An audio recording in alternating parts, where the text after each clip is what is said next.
كفايه بقى رايحين جايين على التلاجة ولا ايه؟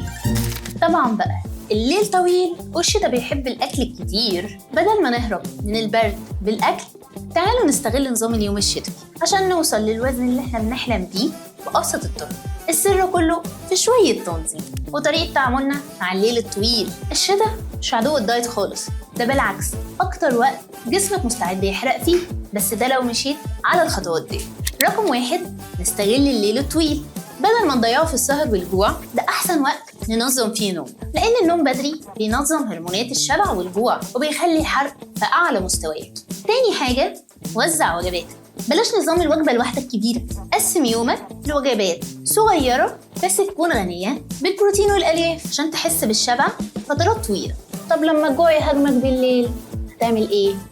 لازم تكون جاهز وجبة متكاملة زي اللبن أو الزبادي، لأن الزبادي واللبن عبارة عن 3 حاجات فيهم الكربوهيدرات اللي جسمك محتاجها، والبروتين اللي هيساعد جسمك في بناء عضلاته، وكمان الدهون الصحية اللي هتديك فترات طويلة من الشبع. تالت حاجة هي المية. ما تنساش تشرب مية في الشتاء، أحيانا جسمك ما بيكونش جعان، بيبقى عطشان بس دماغك مش قادرة تميز. وكمان هقولك على سر، لو شربت المية في درجة الحرارة بتاعت الغرفة العادية، لا هي متلجة ولا هي سخنة، ده هيساعدك في الحرق. من الآخر، الشتاء عمره ما كان عقبة مع الدايت، ده فرصة ذهبية.